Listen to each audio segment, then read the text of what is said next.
இப்போது தண்ணீரை குறித்த கூடுதலான சட்டங்கள். கணித்திற்குரியவர்களே, தண்ணீர் என்பது சுத்தமானது, சுத்தப்படுத்தக்கூடியது என்று சொன்னோம். அந்த தண்ணீர் மழை நீராக இருக்கட்டும், ஆற்றில் ஓடக்கூடிய தண்ணீராக இருக்கட்டும், கடல் நீராக இருக்கட்டும், அல்லது கிணறில் இருக்கக்கூடிய நீராக இருக்கட்டும், அல்லது குளத்தில் தெங்கி நிற்கக்கூடிய நீராக இருக்கட்டும், எந்த தண்ணீராக இருந்தாலும் அது சுத்தமானது, சுத்தப்படுத்தக்கூடியது. ஆனால் கணித்திற்குரியவர்களே, தண்ணீரில்தான் அல்லாஹ் சுப்ஹானஹு வ தஆலா இந்த இரண்டு அம்சங்களை படைத்திருக்கிறானே ஒழிய, தண்ணீர் மாதிரி இருக்கக்கூடிய லிக்விட்ஸ், குடிபானங்கள், தண்ணீரை விட்டு மற்ற குடிபானங்களில் அல்லாஹ் சுப்ஹானஹு வ தஆலா இந்த இரண்டாவது அம்சத்தை படைக்கவில்லை. உதாரணத்திற்கு எலும்பிச்சை சாறு அல்லது ஏதாவது ஒரு ஜூஸ், இது ஒரு குடிபானம், அது சுத்தமானது, குடிக்கலாம், ஹலால், அனுமதிக்கப்பட்டது. ஆனால் அது சுத்தப்படுத்தக்கூடியதா என்று கேட்டால் இல்லை.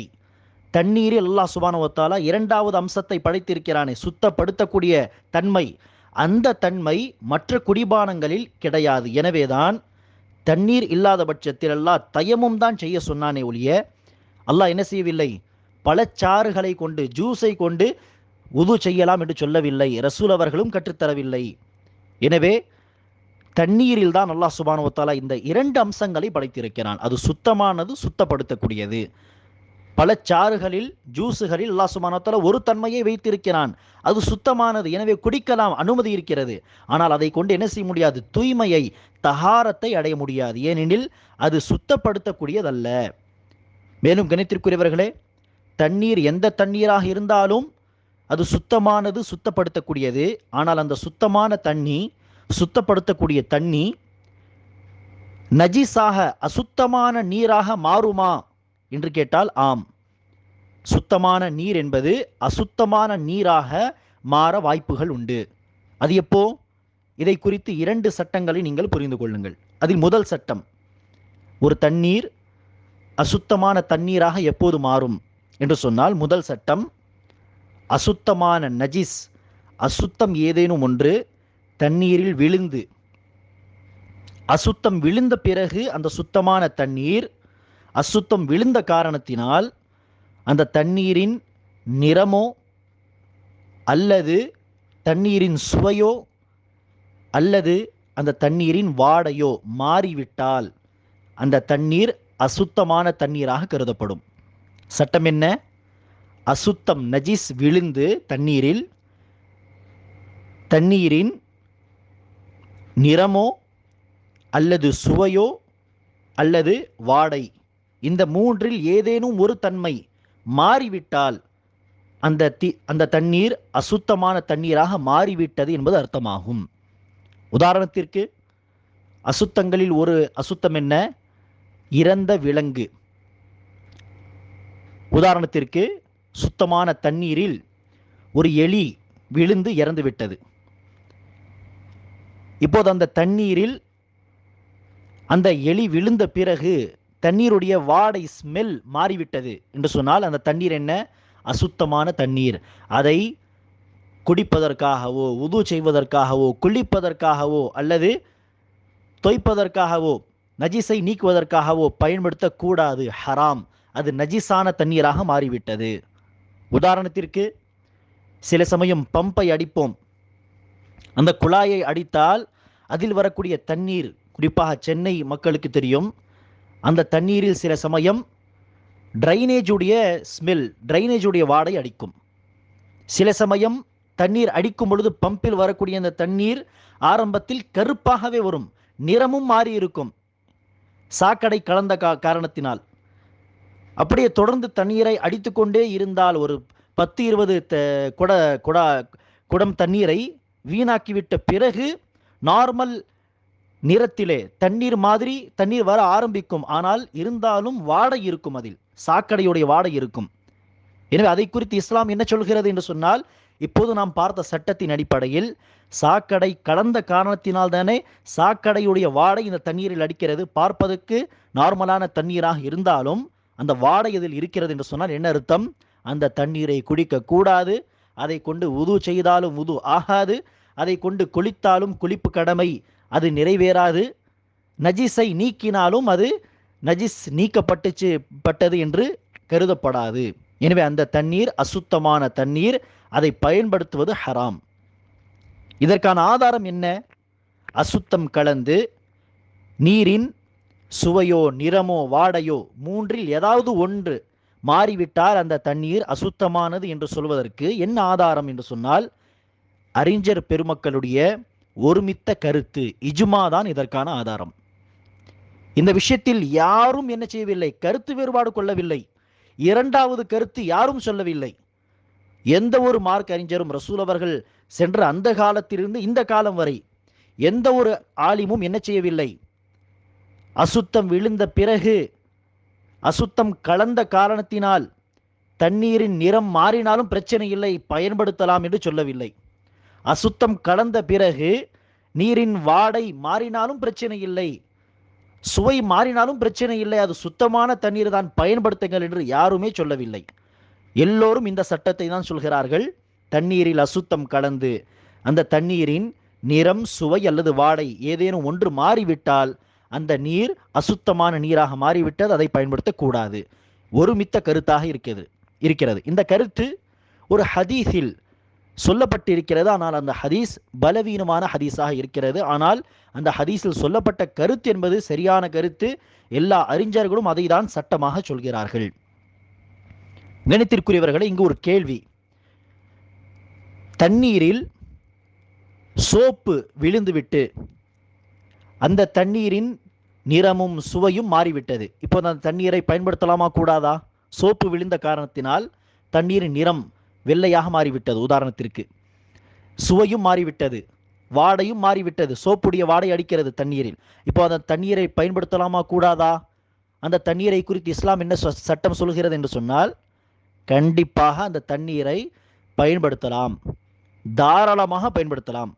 அதை நீங்கள் தண்ணீர் என்று சொல்லும் வரை என்ன செய்யலாம், பயன்படுத்தலாம், பிரச்சனை இல்லை. ஏனெனில் நாம் சொன்ன சட்டம் என்ன, அசுத்தம் விழுந்து மூன்றில் ஏதாவது ஒரு தன்மை மாறினால்தான் அந்த தண்ணீர் அசுத்தமான தண்ணீராக கருதப்படுமே தவிர, சுத்தமான பொருள் விழுந்து தண்ணீருடைய நிறமோ சுவையோ வாடையோ மாறினால் பிரச்சனை இல்லை. எனவே தண்ணீரில் என்ன செய்வோம், இழந்த இலையை போட்டு தண்ணீரை கொதிக்க விடுவோம். அதுடைய வாடை மாற வாய்ப்பு இருக்கிறது, சுவை மாற வாய்ப்பு இருக்கிறது. அல்லது வேப்பிலை கலந்து தண்ணீரை கொதித்து பிறகு அதை கொண்டு கொளிப்போம், அதோடைய வாடை நிறம் சுவை எல்லாமே மாற வாய்ப்பு இருக்கிறது. ஆனால் பிரச்சனை இல்லை. ஏன், இந்த அனைத்துமே சுத்தமான பொருட்கள். அல்லது கற்பூரம் போட்டு என்ன செய்வார்கள், சில பேர் தண்ணீரை கொதிக்க விட்டு குளிப்பார்கள், அதோடைய வாடை மாற வாய்ப்பு இருக்கிறது, அதோடைய வாசனை வர வாய்ப்பு இருக்கிறது. ஆனால் பிரச்சனை இல்லை. ஏன், இந்த அனைத்துமே சுத்தமான பொருட்கள்.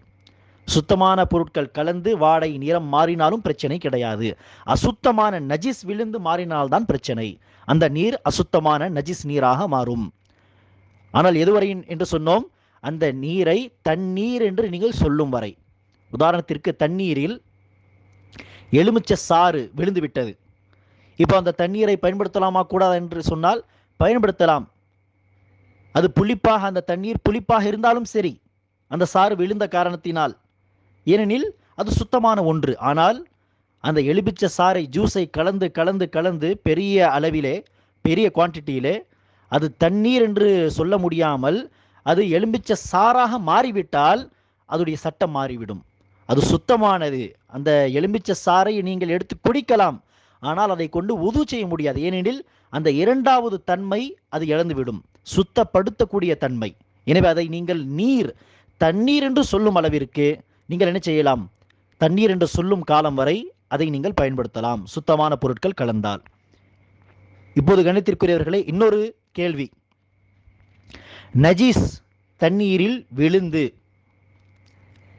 அந்த தண்ணீரின் நிறம் மாறவில்லை, சுவையும் மாறவில்லை, வாடையும் மாறவில்லை. அப்போது என்ன செய்வது, அந்த தண்ணீரை பயன்படுத்தலாமா? இப்போது நாம் பார்த்த சட்டம் என்ன, நஜீஸ் அசுத்தம் விழுந்து தண்ணீரின் நிறமோ சுவையோ வாடையோ மாறிவிட்டால் அந்த தண்ணீர் நஜீஸான தண்ணீர், பயன்படுத்தக்கூடாது எதற்காகவும்.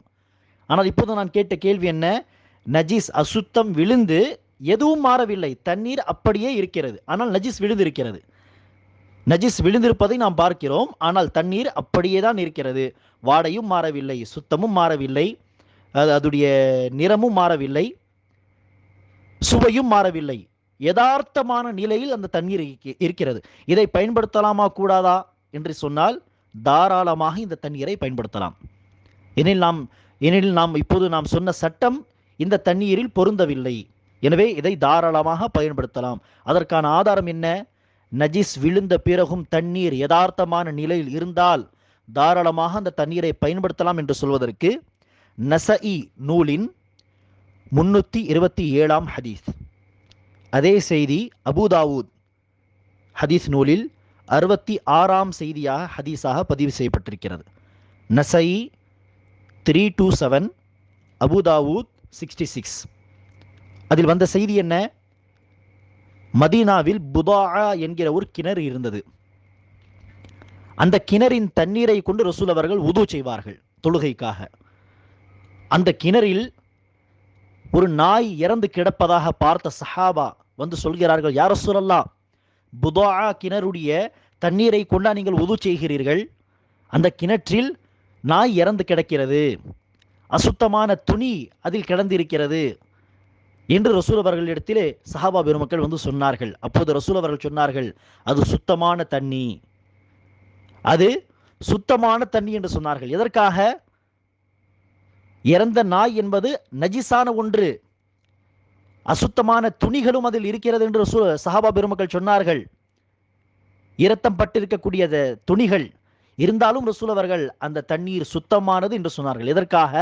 அந்த அசுத்தங்கள் அந்த கிணறில் விழுந்த பிறகும் அந்த கிணறு தண்ணீர் அதிகமாக இருந்த காரணத்தினால் தண்ணீர் என்ன செய்யவில்லை? மாசுபடவில்லை, பாதிக்கவில்லை.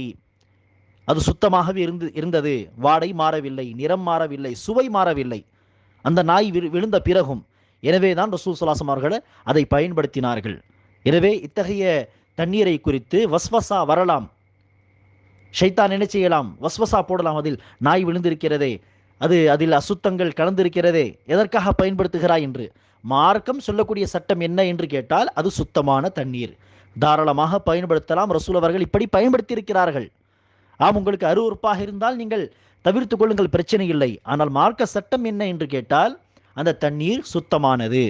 ஏன் என்று சொன்னால் அசுத்தம் விழுந்த பிறகும் அந்த தண்ணீர் மாசுபடவில்லை, நிறமோ சுவையோ வாடையோ மாறவில்லை என்பதற்காக. சரி, இன்னொரு கேள்வி. அசுத்தம் விழுந்திருக்கிறது தண்ணீரிலே, எதுவும் மாறவில்லை, வாடை சுவை நிறம் மாறவில்லை. ஆனால் தண்ணீர் குறைவாக இருக்கிறது, தண்ணீர் குறைவாக இருக்கிறது, அசுத்தம் நஜிஸ் விழுந்திருக்கிறது, நிறமோ சுவையோ வாடையோ மாறவில்லை. அப்போது நாம் என்ன யோசிப்போம்? சரி, கிணறு தண்ணீர் அதிகமாக இருந்தால் பிரச்சனை இல்லை, நஜிஸ் விழுந்த பிறகும் வாடை நிறம் சுவை மாறவில்லை என்று சொன்னால் பயன்படுத்தலாம். ரசூல் அவர்கள் புதாஆ கிணறுடைய தண்ணீரை பயன்படுத்தினார்கள். எனவே தண்ணீர் அதிகமாக இருந்தால் சரி, ஓகே. ஆனால் தண்ணீர் குறைவாக இருந்தாலும் அதே சட்டம் தானா என்று ஒரு கேள்வி வந்தால் அதற்கு பதில் என்ன என்று சொன்னால், அத்தகைய குறைவான நீரை முதலாவதாக என்ன செய்ய வேண்டும்? பாதுகாக்க வேண்டும். திறந்து வைக்கக்கூடாது, அதில் நஜிஸ் விழுற மாதிரி என்ன செய்யக்கூடாது? கவனக்குறைவாக அந்த தண்ணீரை விட்டுவிடக்கூடாது. குறைவான தண்ணீரை மூடி வைக்க வேண்டும், நஜிஸ் விழாத அளவிற்கு அதை பாதுகாக்க வேண்டும். இது முதலாவது ஒரு சட்டம். எனவேதான் ரசூல் ஸல்லல்லாஹு அலைஹி வஸல்லம் அவர்கள் குறிப்பிடுகிறார்கள், உங்களில் ஒருவருடைய பாத்திரத்தில் நாய் வாயை வைத்து விட்டால் என்ன செய்யுங்கள்? பாத்திரத்தில் உள்ளவற்றை தூக்கி எறிந்து விடுங்கள், ஊத்தி விடுங்கள் கீழே என்று சொன்னார்கள். எனவே அங்கு ரசூல் அவர்கள் என்ன சட்டத்தை சொல்லவில்லை? அந்த நாய் வாயை வைத்த பிறகு நிறம் மாறியதா சுவை மாறியதா என்று சொல்லவில்லை. உடனே ரசூல் அவர்கள் சொன்ன சட்டம் என்ன? பாத்திரத்தில் உள்ளவற்றை கீழே ஊத்தி விடுங்கள். எனவேதான் கணித்திற்குரியவர்களே, குறைந்த அளவில் தண்ணீர் இருந்தால் அதை பாதுகாக்க வேண்டும். இப்படி நஜிஸ் விழாமல் அதை பாதுகாப்பது நம்முடைய கடமை. ஆனால் அந்த தண்ணீரை பயன்படுத்தலாமா கூடாதா என்று சொன்னால் அதை தவிர்ப்பது சிறந்தது. தண்ணீர் குறைவாக இருந்து அதில் நஜிஸ் விழுந்திருந்தால், நிறம் சுவை வாடை மாறாமல் இருந்தாலும் அதை தவிர்த்து கொள்வது சிறந்தது. இப்போது அந்த குறைந்த தண்ணீர் என்று சொன்னால் என்ன?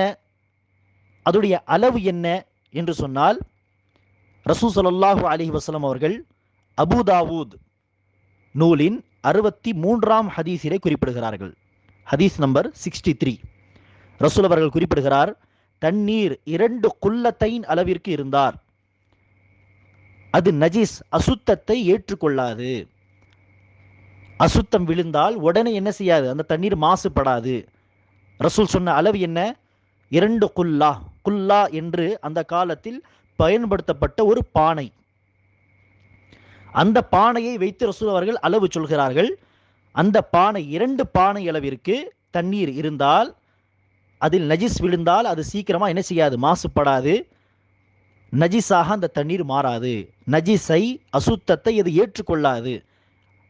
அப்பனா இந்த ஹதீஸுக்கு அப்படியே நேர்மாறான அர்த்தம் என்ன? 2 குல்லத்தைனுக்கு கீழே தண்ணீர் இருந்தால், குறைவாக இருந்தால், நஜிஸ் விழுந்தால் அந்த தண்ணீர் அசுத்தமாக மாற வாய்ப்புண்டு என்பது அர்த்தமாகும். எனவேதான் இந்த 2 குல்லத்தைன் என்பதை அளவாக வைத்துக் கொள்ள வேண்டும். 2 குல்லத்தைனுக்கு அதிகமாக இருந்தால் அது அதிகமான தண்ணீர்.